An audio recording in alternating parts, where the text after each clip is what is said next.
go, man. We got 60 minutes of football. If we're going to be world champions, we got to start somewhere. This right here. Got to come out the cellar. We got to come out for 60 minutes. Dogfight, ready? Hey. Our whole season comes down to one play. Do you understand? Hold on to Fellas, your if you ever sold out in your life, this is the time to do it right now. Hold on to your Now dream, is the time. Special right. I know you can do it. Hold on to your dream. I know you can do it. Let's go. 1, 2, 3. Oh. Get him, baby. Get him. Get him. Ow. Cover. Let's go. Watch the line draw. Right here. Red 98.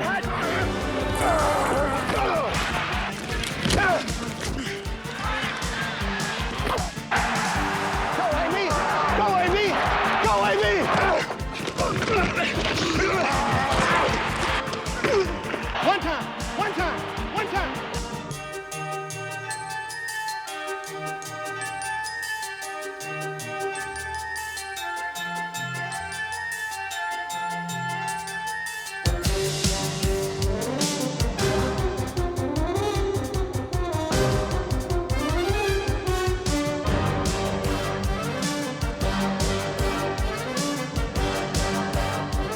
Hey, Daryl, we got to play defense and win it. You guys got to win it right here. You guys got to win it.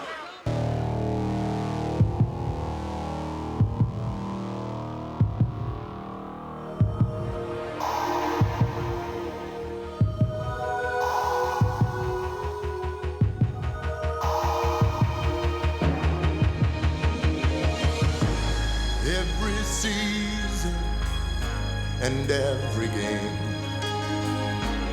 men united in a single aim. All our heroes in a season story, men with guts, moments of glory, a test of strength and a test of pride, a test of spirit deep inside. Teams united in a single name, of battle burning when victories flame.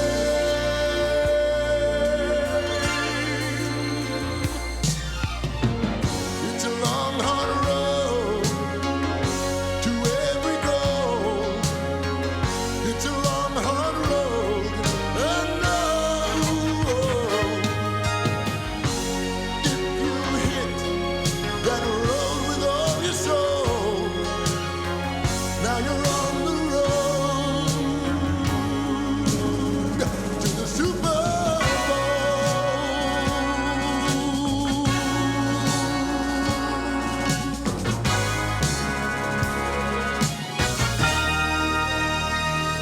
Program. AI replacement team programs here. You really need one today. Program here. Sunday, October 4th, was the most peculiar day in NFL history. The real players were on strike, and a group of total strangers were trying to take their place. As we head into this uncharted territory this afternoon, there are a lot more questions than answers. For openers, who are these guys? The names are unfamiliar. It's like doing almost a college game or the first preseason game.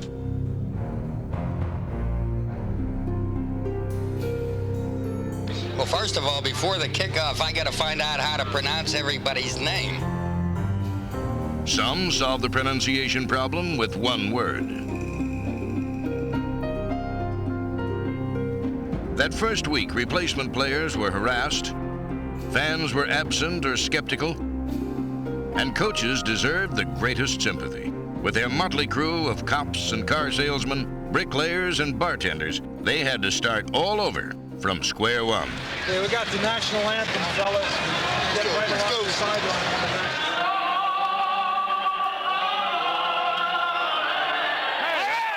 We started putting our team together on the airplane in the galley. We actually started down writing names on napkins, trying to figure out who we're going to get in. Our first practice, we had 19 people, 3 of which were quarterbacks, 2 of which quit the following day, 5 of which were declared ineligible by the league because they weren't who they said they were.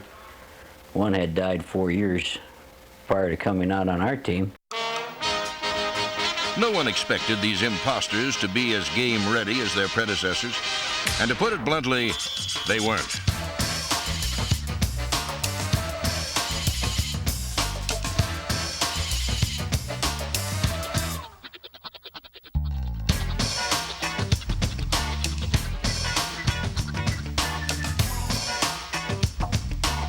Some plays never really got started. Others seemed like they would never end.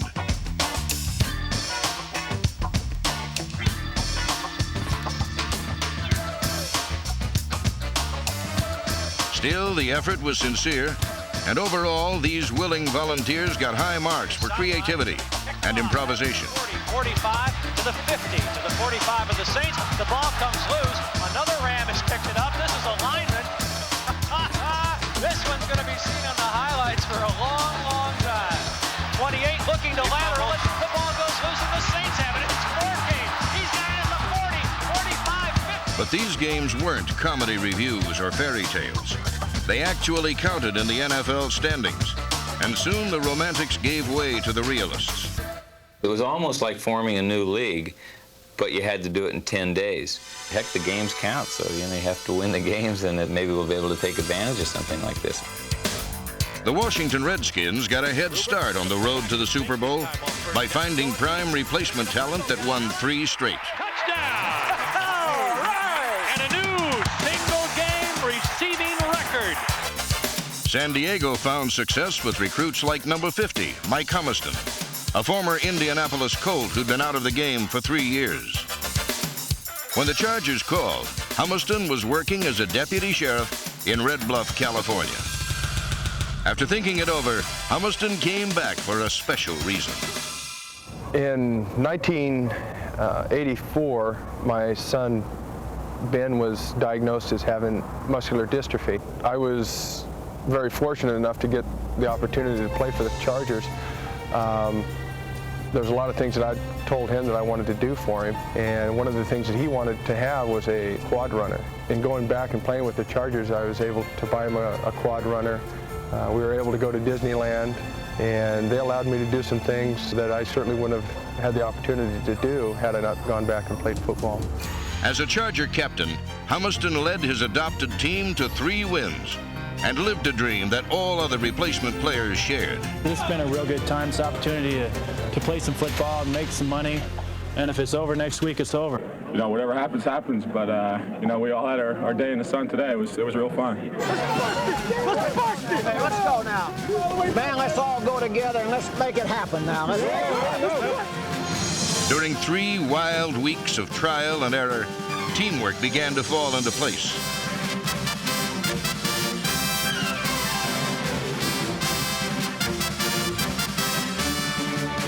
In fact, sometimes it was tough to tell substitute performance from the real thing. When the strike ended, they were reluctant to let the dream die.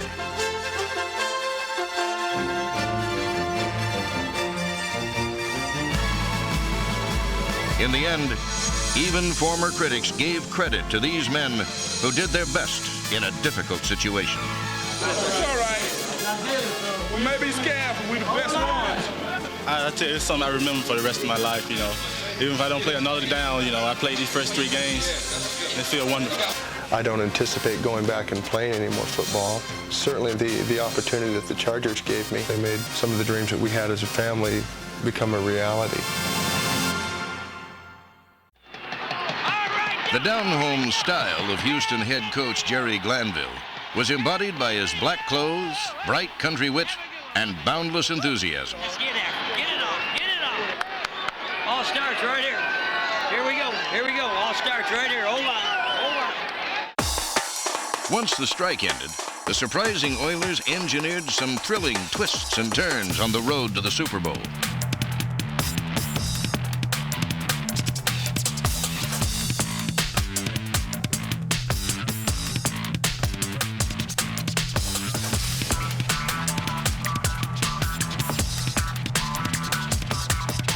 After 4 consecutive last-place finishes in the AFC Central Division, the Oilers earned a wild card berth and a place deep in the hearts of Texans.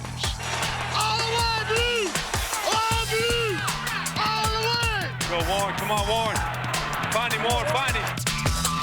In the playoffs, quarterback Warren Moon enjoyed the finest day of his NFL career.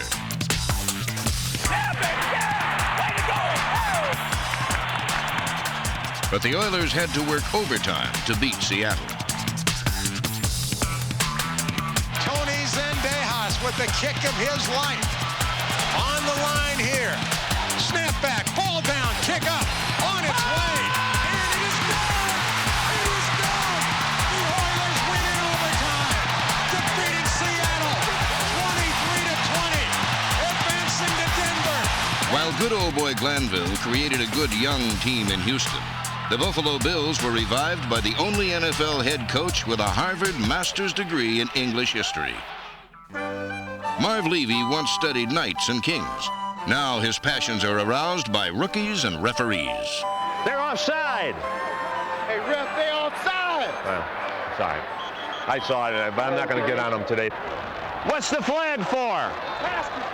89 threw his helmet. Coming over to the bench. No, he wasn't. He cannot take his helmet off and throw the helmet anywhere on the field of play. That's not a chicken It is a chicken call. Cover it up, damn it! Cover it up! The time to cover the ball up and the time to fight for yard. Damn, I'm so sick of rookies. So sick of rookies, I can't believe it. Seattle rookie linebacker Brian Bosworth provoked strong reactions once he made pro football his chosen profession. Raiders rookie Bo Jackson, number 34, likewise created a stir by making the game his hobby.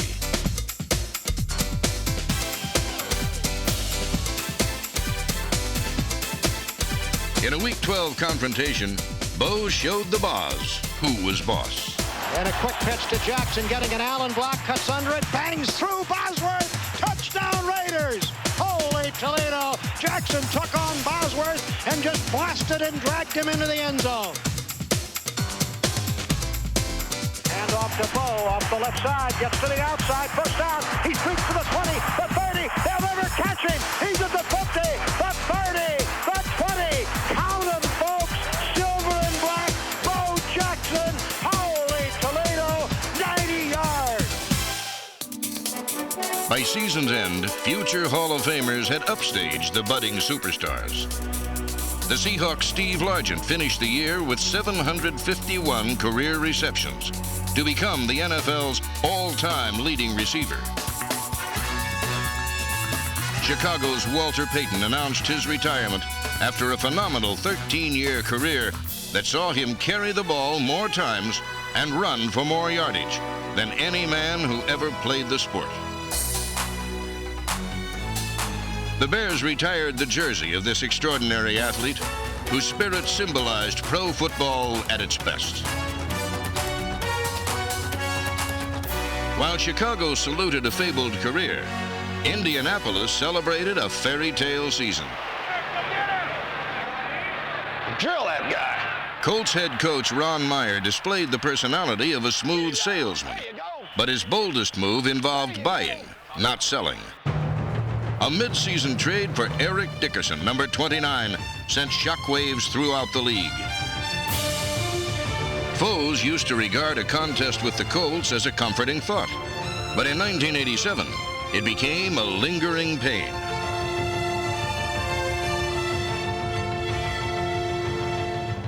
By the last game of the season, a team long accustomed to playing out the string found itself playing for the AFC East title.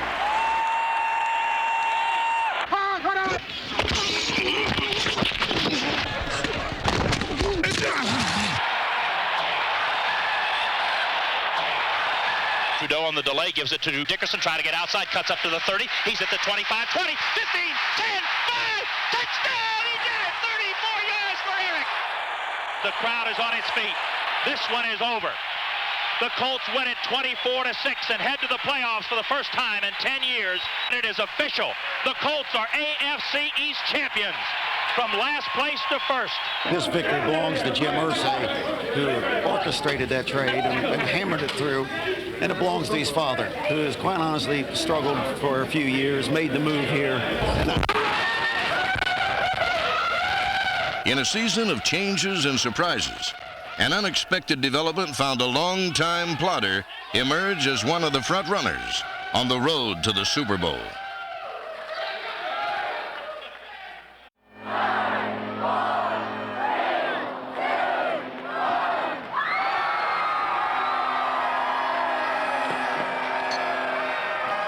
In America's party town, the central theme in last year's Cajun celebrations was a football team that took 20 years to complete its potty training. For 2 decades since their creation in 1967, the New Orleans Saints failed to post a winning season. No other team in the history of professional sports even comes close to matching that mark of futility. In 1980, victory-starved Saint fans dubbed their team the Aints.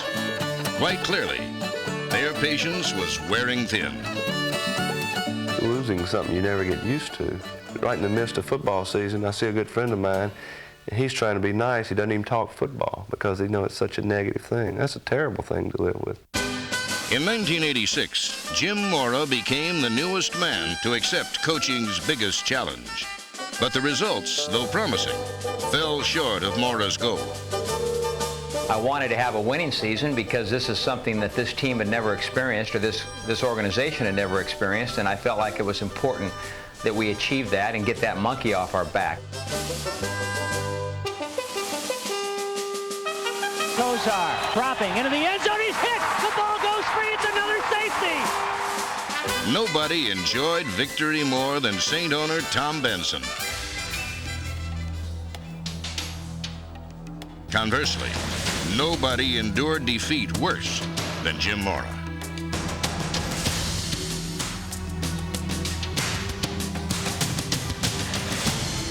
They're better than we are. We're not good enough. We shouldn't even be thinking about beating this 49ers. We shouldn't be talking about it because the Saints ain't good enough. And you guys shouldn't write about us being a playoff team and all that bullshit. That's malarkey. We ain't good enough to beat those guys, and it was proven out there today. It's that simple. We're not good enough yet. We got a long way to go. We got a lot of work to do. We're close, and close don't mean. And you can put that on TV for me. The 1987 Saints would never be quite the same. Oh, I believe, I believe.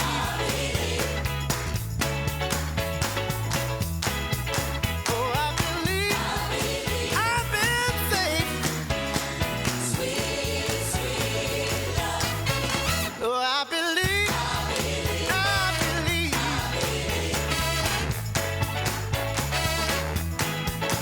I believe I will answer. Sweet, sweet love. I was weak, but now I'm strong. Oh, with love guides me all day long. I believe, I believe, I believe, yes, I believe, I believe, Lord, I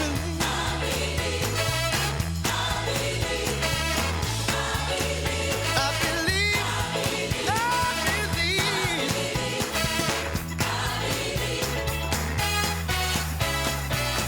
Abercrombie and Pollard will be behind Malone. On 4th and goal from the 1. Pitching it to Pollard. Sweeping left. He stopped short of the goal line. The Saints have held him. The Saints have held him inside the 1 on 4th down, and the ball will go back to New Orleans. The Saints are winners for the first time in 21 years. Their first winning season assured, Mora's men went on to win their final 4 regular season games. And all over the South, the Saints were Aints no more. They decided they could win. And usually that's the difference between winning and losing, is figuring out that you can. They're the best. They're the best. Absolutely the best. What do you guys think? They're the best? All right. And here we go, man. Looks like we're off and running. And finally, we got it going. With things come to those who wait, and the people here have waited 21 years for this. It's a fantastic feeling, and I know one that you must cherish as a former player. Well, I do. It's a unique organization in that the Saints came to New Orleans in 1967, so these fans are great football fans in the South. They've been very loyal to this team. In a lot of lean years, they've waited a long time. Dalton Hilliard behind Hebert on 2nd and 10. Bobby looks to throw again into the end zone for Martin. Touchdown!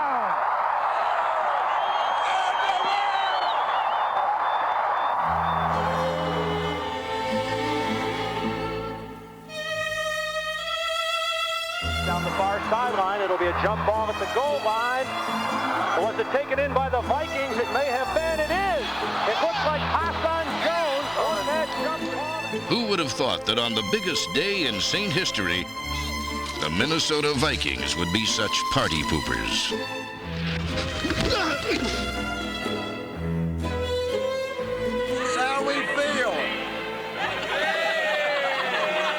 21 years season ticket holder, my friend, and I'll stick with them too. I cried when they came on, and I'm crying now.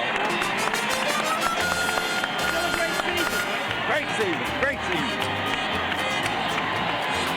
Indeed, it had been a great season. And at game's end, America's party town joined their patron saints in tribute.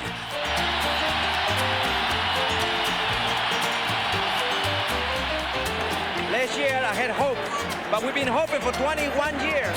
And every year we say this year. So finally this year have come. Thank God for the Saints.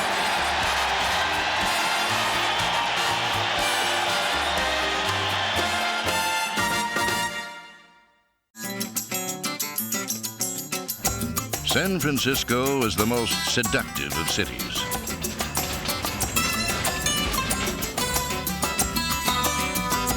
The town's alluring rhythms are as sensuous as a samba. Its football team also moves to a beat that is more rumba than rumble. Ranked number 1 in both defense and offense, the 49ers scored the most points in pro football, but did everything so easily. They never seemed to dirty their uniforms. We get labeled as a finesse team, and we get labeled as a very beautiful offense to watch, and always being relegated to the role of being the designated wimps of the NFL can get real old. But leading the league in rushing either means there's 27 other wimps out there, or maybe we're doing something right. What they did right was to get the ball to Jerry Rice. Number 80 was the most dominant offensive player of the year and scored the most touchdowns by a receiver in NFL history. Completes it to Rice. He's the 40, he's the 30, he's the 20. Touchdown 49ers. How fast is he? He's going to throw long. And for Rice, Rice is there. He's got a touchdown 49ers.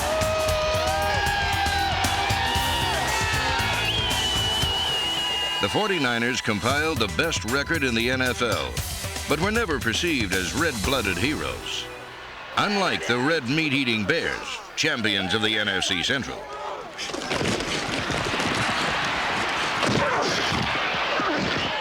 Don't change your damn rock. Run a shoot. I don't give a run the shoot, catch the ball. Mike Ditka was a master of menace, but the head bear was often more Teddy than Grizzly. He whimsically called the Vikings Metrodome a roller rink and skated into a blizzard of controversy. Ditka absorbed notoriety like a sponge, sopping up the controversy, setting the stage for dramatic victories. Donzak takes, he's back to throw again. Donzak fires it over the middle. He's got Jeffrey, breaks the tackle, 30, 25, 20, he's to the 15. Touchdown! There's your Super Bowl team, Wayne Larrabee. Absolutely, Jim Hart. By winning the Central Division, the Bears chilled the hopes of the pesky Minnesota Vikings. But the Vikings, submerged under an ice cap of defeat, surfaced in the wild card playoffs. Carter at the 16 to the 20. Sidesteps, cuts back at the 25. Slips the man. He's to the 30, 35. He's to the 40. He's going to go. He's across the 50-yard line. The 30. Touchdown, Anthony Carter, 84 yards.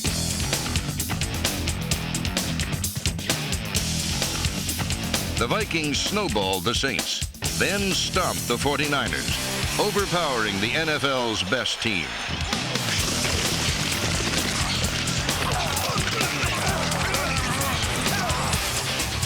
The Vikings, a mediocre 8-7 in the regular season, defied the odds makers because number 81, Anthony Carter, defied gravity.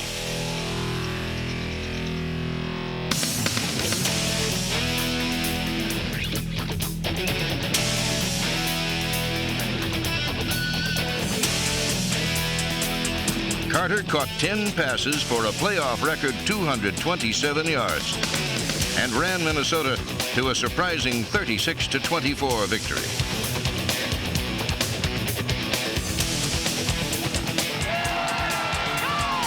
Last week it was the 12-3 New Orleans Saints with the second-best record in football. This week, the 13-2 San Francisco 49ers. How do you like this man? Yeah! Just as unlikely as the Twins are the Vikings, and who's to say that this isn't going to be a blessed year for the upper Midwest?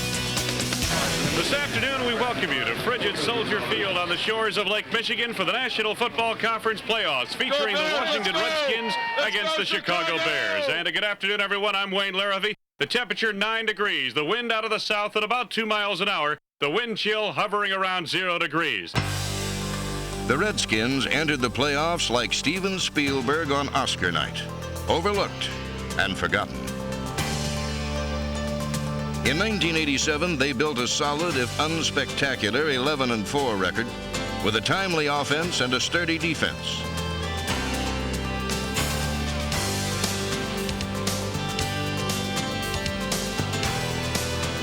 Champions of the NFC East, the Redskins clinched a playoff berth sooner than any other team.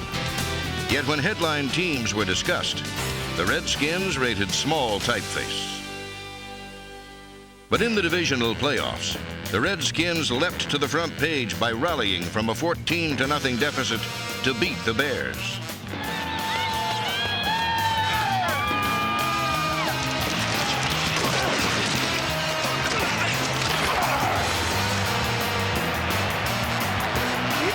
It is Green from the 48 to the 50 to the 45 right sideline. He's to the 35, hurdles the defender to the 30.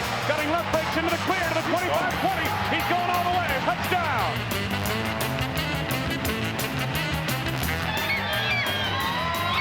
The 21-17 victory reaffirmed to everyone what the Redskins knew all along. Told y'all, baby, we the number one. Once again, the road to the Super Bowl would pass through Washington.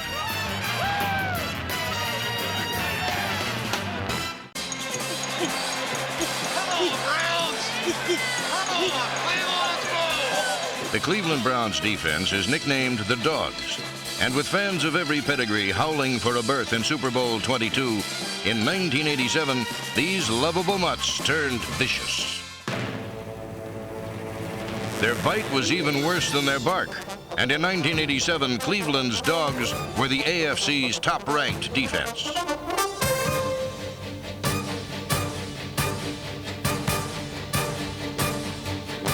The Browns sprinted to their third straight Central Division title, guided by their mild-mannered 24-year-old quarterback, Bernie Kosar, number 19. He is certainly not a picturesque NFL drop-back quarterback, as it were. But I've never felt that the way you look getting something done is as important as your ability to get it done. As a result, I think there's probably even a greater respect for him because as some people view him, he's overcoming that lack of natural athletic ability. In 1987, Kosar threw 22 touchdown passes, only 9 interceptions, and his 62% completion rate was the AFC's best. For the second straight season, the Browns won a berth in the AFC Championship game, where Cleveland's Clark Kent would once again meet Denver's Superman. Here we go. I left. Draw right, fullback slant on set hut. Set hut. Hurry up! Red 28! Red 28! Number 7, John Elway, is pro football's man of steel, and a quarterback whose mighty talents make the Denver Broncos equally super.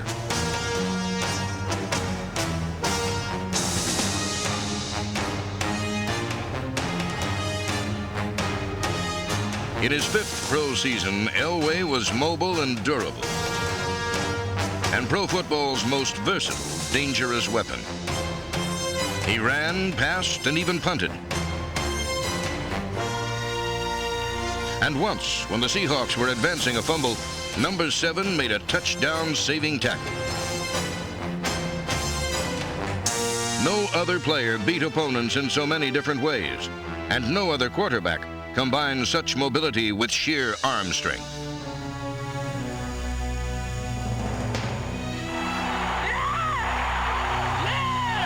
John's arm is incredibly strong, I'm telling you. He can probably throw the ball over 60 miles an hour. We have what we call a jugs machine. It's like a tennis ball machine or baseball machine that shoots the ball out. Well, this one shoots out footballs, and you can crank it up to like 80. We caught on that just the other day to try to simulate John's speed, because there's no way that you can catch from another quarterback or from a coach and get the same effect. He sort of gets you to catch the ball with your hands more, too, because of the concentration factor of the speed of the ball. And then you know if you're going to catch it on your body, get ready for some pain, because they could literally stick to you. You probably wouldn't even have to catch it. So.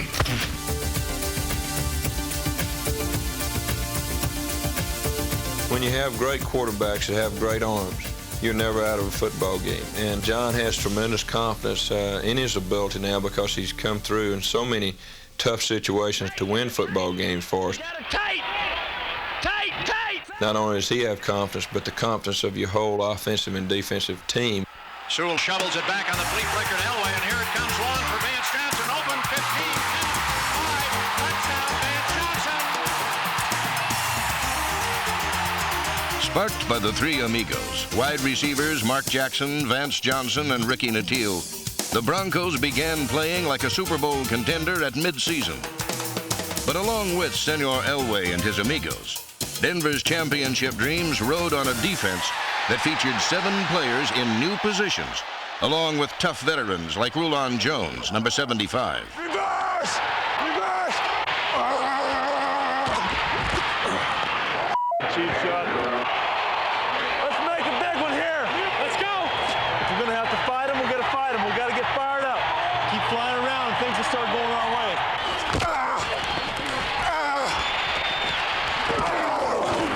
Jones and the Broncos began their Super Bowl stretch run with a Week 10 thriller against the Bears. Chicago was vanquished in the final seconds. Then the division-leading Chargers never knew what hit them. What happened? What play was that? Denver overcame a 3-game lead by San Diego, and in a snowy season finale against the Chargers, they wrapped up their 3rd Western Division championship in 4 years.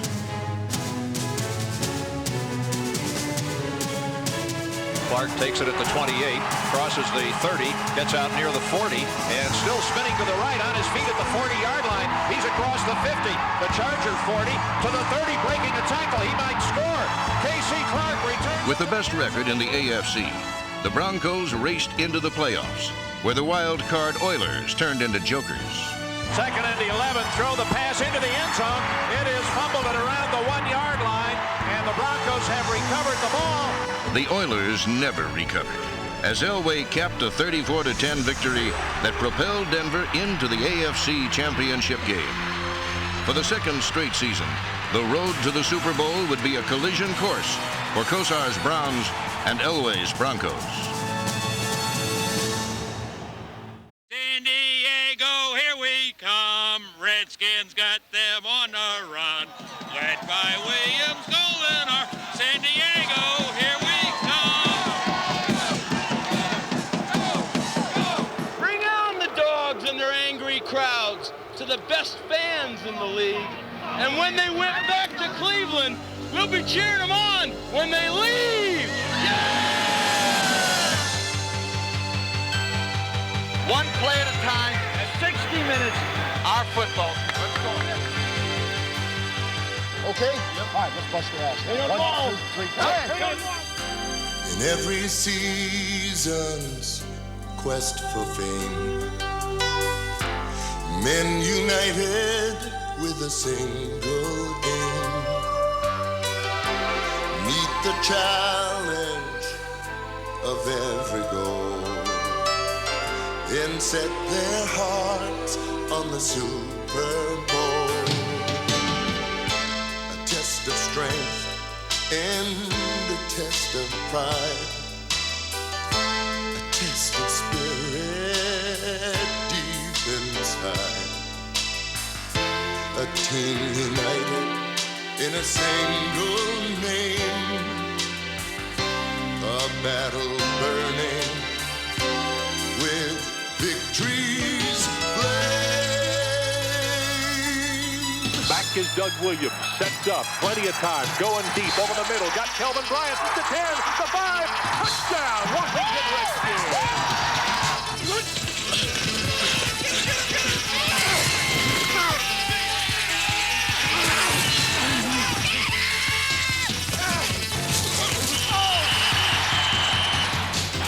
Wide receiver set as Kosar backpedals.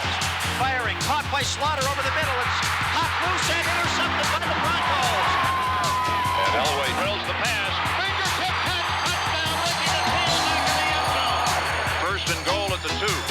They give it to Sewell on the end around, coming left, and Steve Sewell will score. You guys are coming apart. Come on, Wade. Start it down there. Get there.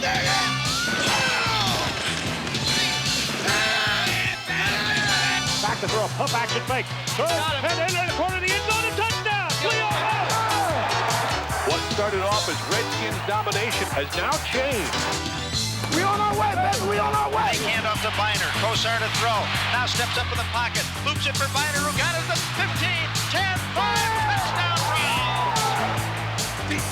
Here's Elway retreating to the 9-yard line. In trouble. Dancing around. Breaks free. Firing. It is caught by Jackson at the 25. Breaks a tackle. Gets a first down at the 35, 40, 45, 50. He's going for a touchdown. Body graceful, body proud. Stand tall to the waves and the roar of the crowd. Body steel and body stone. And the victory to call your own. Another chance to win it all. Another rise and another fall. Though for some the glory has gone, and yet for others the dream lives on.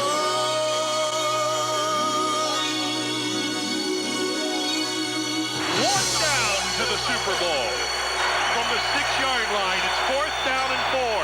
Wilson takes the snap, looking left, throws it into the end zone, batted away, incomplete. Redskins are going to the Super Bowl. Woo-hoo. Well, it's a championship finish.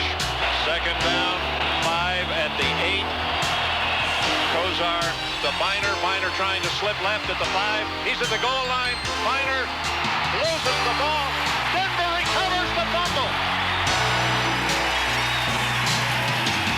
Oh, it's a long, hard road to every goal. It's a long, hard road, and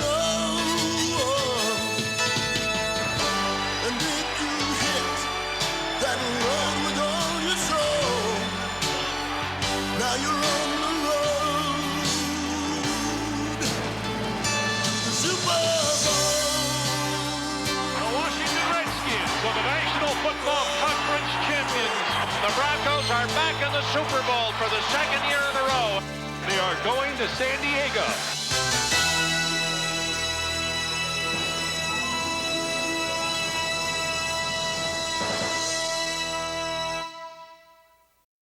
Good afternoon from Jack Murphy Stadium in San Diego, California. The road to Super Bowl XXII stops right here.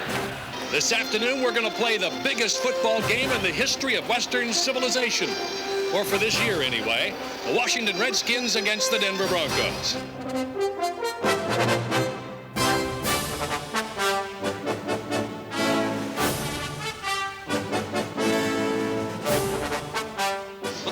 AFC の一地区で第1位になりましたデンバーブロンコス対、そして NFC 東地区第1位ワシントンレッドスキンズとの対戦になりました。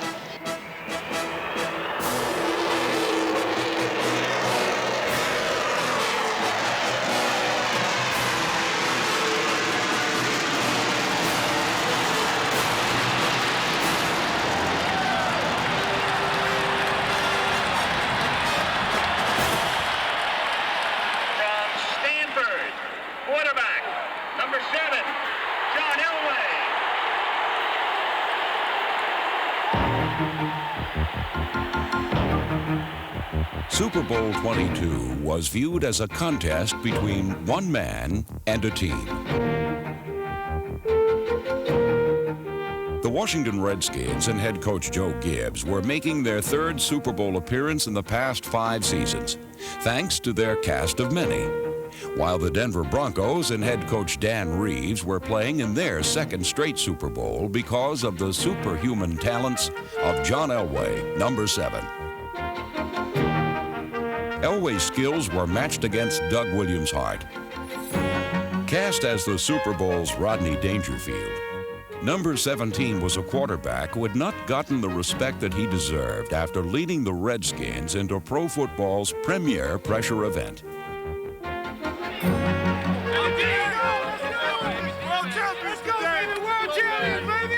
The stage was set for the most stunning beginning in Super Bowl history as the Redskins and the Broncos braced for the ambush at Super Bowl XXII.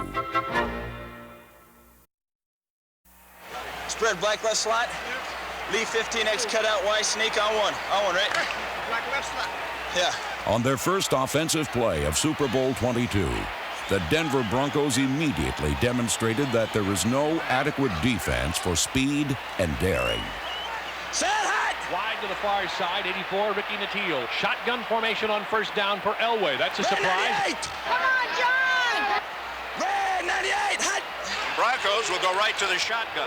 First snap, Elway drops to the 35, and he's throwing it up the far side. Nattiel is open. Ball coming. Nattiel catches it for a touchdown. 56-yard touchdown pass. Elway to Nattiel. First Bronco plays. 13:03 to go in the first quarter. The quickest touchdown ever in a Super Bowl was simply Denver doing what they did best. The first time Elway touched the football, he launched a 56-yard rocket to rookie Ricky Nattiel, who had streaked past Redskin cornerback Barry Wilburn.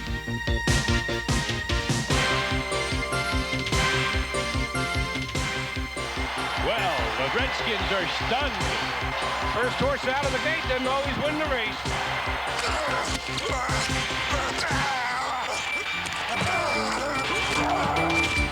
While Denver stormed out of the gate, the Redskins stumbled. Washington was suffering from an attack of nerves, while John Elway was attacking with nerves of steel.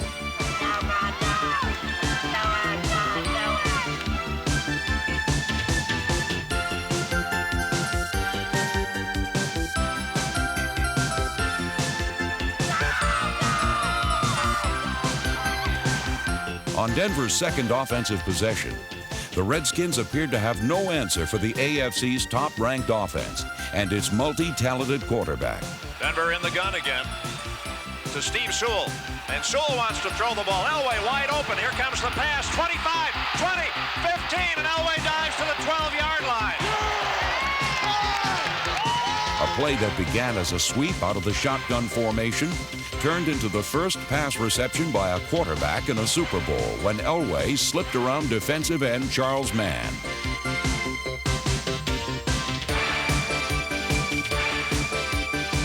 With 3rd and 3 at the Redskins' 7-yard line, Denver's head coach Dan Reeves needed a play that would, at the very least, keep the drive alive. In a similar situation, when these same two teams had met a year earlier, Reeves had sent Elway on a quarterback draw. And when Denver successfully blocked out defensive tackle Dave Butts, the Broncos scored a touchdown. In Super Bowl XXII, Denver would attempt this same strategy, only this time, the Redskins were ready. Dave Butts, number 65, was involved in a crossing stunt with number 77, Darrell Grant, who slanted into the point of attack. This allowed Butts to have a clear shot at Elway, who was dropped for a loss. Denver settled for a Rich Karlis field goal and what seemed to be a valuable historical edge. No team has won a Super Bowl game after trailing by more than 7 points at any time during the game. Redskins are down 10 here in the first quarter. Kick it off for the third time again. Sanders is deep, and he catches this one inside the 2. Turns, and he's up to the 10. Knocked down at the 17-yard line and loses the football. Big pile up and around the 15-yard line. Who's got it? Though Denver believed they had the ball, after a frantic scramble, the officials ruled that Redskins linebacker Raven Caldwell had dug it out of the mob. Unfortunately for Dan Reeves, the replay only showed that the fumble had been caused by a punishing hit by Ken Bell, number 35. Once the ball was on the ground, several players had a shot at it. But when it disappeared beneath the pile, the replay was inconclusive, and the ball was awarded to Washington. Many would later argue that this play was the turning point of Super Bowl XXII. But while Denver was denied an important opportunity, their defense never allowed the Redskins to cross midfield on their next 2 possessions.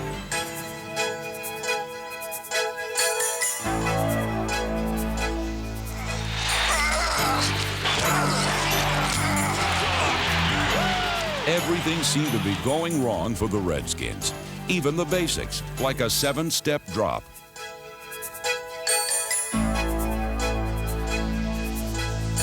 Late in the first quarter, Doug Williams slipped and twisted his left knee. Williams was ruled down before the apparent fumble, but when he tried to walk back to the huddle, he collapsed. It appeared as though it couldn't get any worse for the Redskins, until Williams' replacement, Jay Schrader, number 10, was immediately sacked by Carl Mecklenburg. Denver dominated the first quarter 10-0, and there was nothing to indicate that the Broncos were riding into the Super Bowl's biggest ambush ever. As the second quarter began, quarterback Doug Williams had tested out his sore left knee and was ready to return to the lineup. Even more encouraging was the fact that Denver's offense had finally started to stall. After completing 3 out of his first 4 passes, Elway completed only 1 out of his next 9. Some were misfires. Others were caused by defensive pressure that allowed the Redskins to regroup.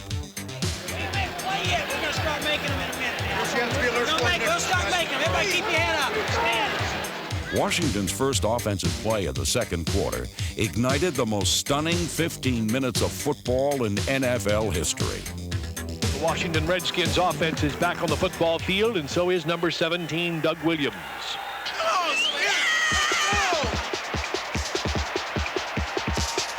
Play action fake. Williams going up top. Got Sanders on the fly at midfield. He's gone unless they can catch him. The 30, the 20, the 15, the 10. Touchdown, Washington Redskins. Just like that. Well, Doug Williams and company light it up, and they're back in this game. Yes, sir. We coming back. We're going to do it. Obviously, they're going to pass. Williams to pass, lobs it up. He's got Clark at the goal line. He's got it. Touchdown, Washington Redskins. The Redskins have arrived. They woke up. He'll hand off to Smith, the deep back. Good hole. Midfield. Horse race to the 40. Far side 35, 30, 25, 20, 15, 10, 5. Touchdown, Washington Redskins. Timmy Smith from 58 yards.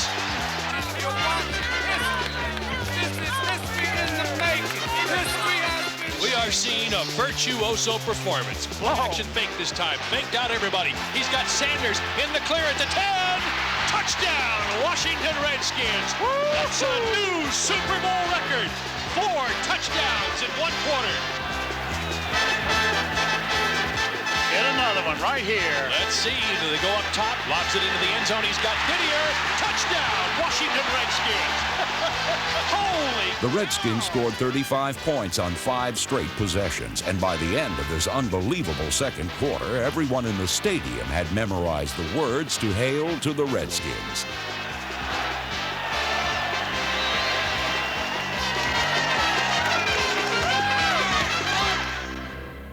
Denver's collapse was as sudden as it was complete. Bronco defensive coordinator Joe Collier's unit had given up 5 touchdowns on only 19 plays from scrimmage and had helped to create a new Super Bowl hero.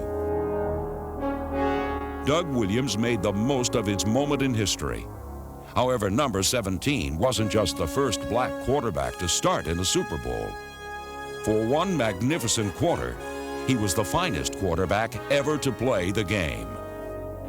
This electrifying performance began when Bronco cornerback Mark Haynes crowded the line of scrimmage on the first play of the second quarter, and when wide receiver Ricky Sanders gained an uninterrupted release. Haynes was beaten deep by Williams' accurate throw. Bronco safety Tony Lilly arrived too late as Sanders took the ball in stride for a record-tying 80-yard touchdown reception.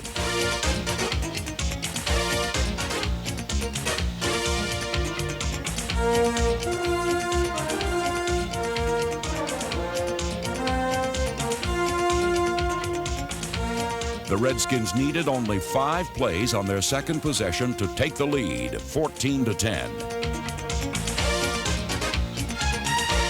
Gary Clark's diving catch shocked the Broncos and put Washington ahead, 14-10. But this jolt was nothing compared to the second play of Washington's next offensive series. With Denver's defense slanting in the wrong direction, rookie Timmy Smith, number 36, followed the counter gap blocking of his pulling offensive lineman. When tackle Joe Jacoby sealed up the inside, and guard Raleigh McKenzie buried inside linebacker Ricky Hundley, Smith was off on a 58-yard touchdown run that boosted Washington's lead to 21-10.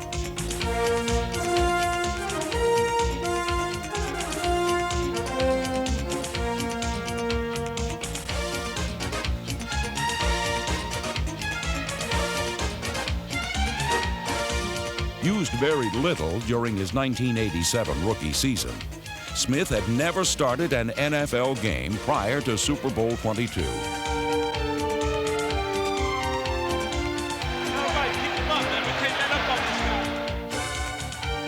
From midfield on Washington's 4th possession, Williams threw another deadly accurate mid-range pass that Ricky Sanders extended into a 50-yard touchdown. Sanders would catch 9 passes for 193 yards on the day, a new Super Bowl receiving record. Super Bowl XXII had turned into a dream come true for one quarterback and a nightmare for another. Elway was unable to keep pace with Williams, and throughout the second quarter he was too often bold when patience might have served him better. Trailing 28-10, Denver's defense needed to rest, but on 2nd and 2, Elway was intercepted by Barry Wilburn, the cornerback he had victimized earlier for a touchdown. Elway's misfire ended Denver's hopes, while Washington marched on thanks to the tough and gritty performance of their former backup quarterback. Neither pressure from the Broncos nor a gimpy knee was going to keep number 17 from his date with destiny. In Super Bowl XXII, the character of Doug Williams surpassed the achievement itself. However, Washington's performance was anything but a one-man show. It was simply the result of a team reaching perfection in all phases of the game.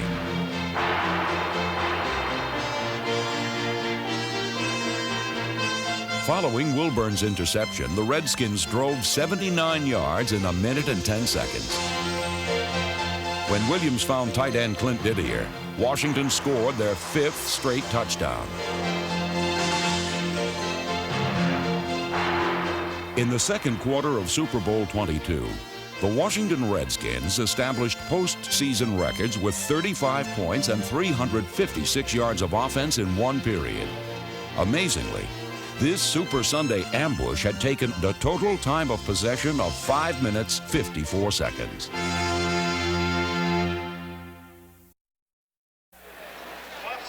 By the second half of Super Bowl XXII, Doug Williams had created his very own legend. He's a new Namath. He's the most valuable player, too, isn't he? That's what really counts. It would take a magical effort equal to that of the Redskins' second quarter in order for Denver to get back into the game. However, not even a magician like John Elway could make the 25-point deficit and Washington's punishing defense disappear.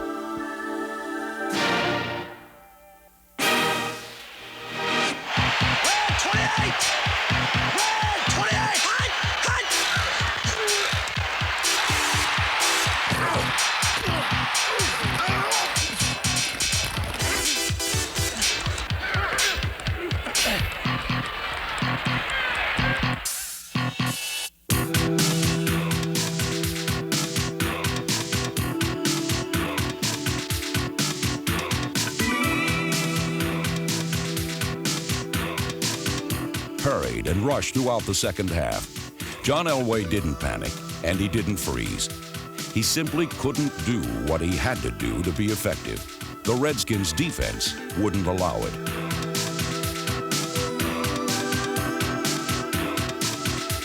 With no threat of a running game, Washington blitzed a safety or linebacker on every big play, cutting off escape lanes and turning up the pressure.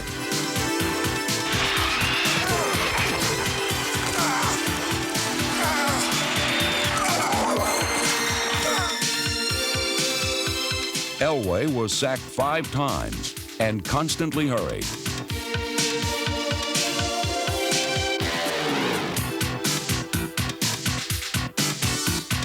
Elway fired 1 interception to a wide-open Tony Davis, number 34, 2 more to Barry Wilburn, number 45. And when Denver managed to gain only 2 yards in the third quarter, the competitive phase of Super Bowl XXII ended. Ladies and gentlemen, the orange has been squeezed.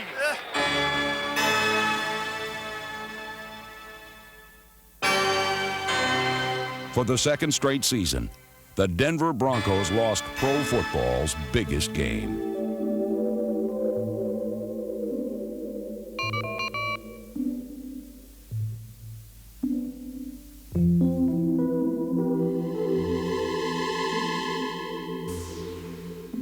Once again, they were forced to watch someone else live out their dream.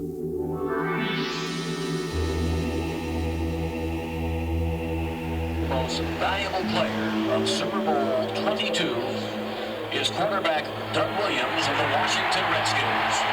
The first black quarterback to start a Super Bowl, the first black quarterback to win a Super Bowl. I tell you what I hope Doug Williams does, Frank.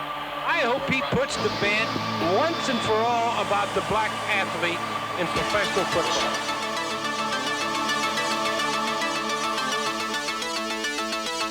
For Doug Williams, the Washington Redskins, and their fans, this triumphant story would be punctuated by another record-shattering performance.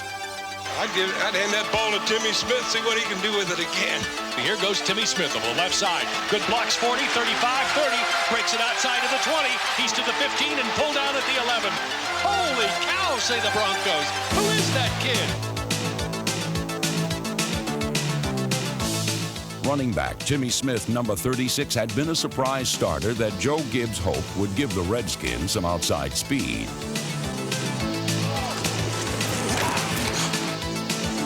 Gibbs obviously got what he wanted. And by game's end, this rookie had broken Marcus Allen's Super Bowl rushing record by gaining 204 yards on 22 carries.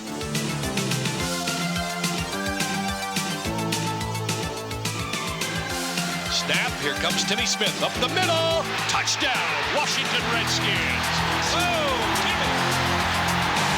Fittingly, Timmy Smith closed out the scoring as the Washington Redskins convincingly won the greatest prize pro football has to offer.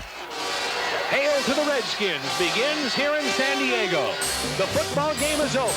The Washington Redskins, for the second time in 5 years, are National Football League champions.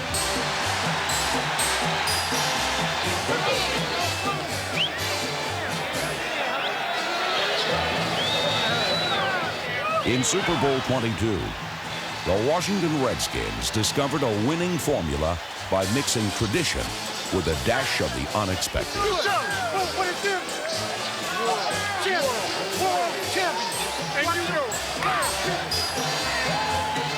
The Redskins of head coach Joe Gibbs and general manager Bobby Beathard combined skill and daring with a kind of fundamental football that invariably triumphs in pressure situations. It was a record-breaking performance by a determined group of men who ambushed the favored Denver Broncos 42-10 and earned the right to be called world champions.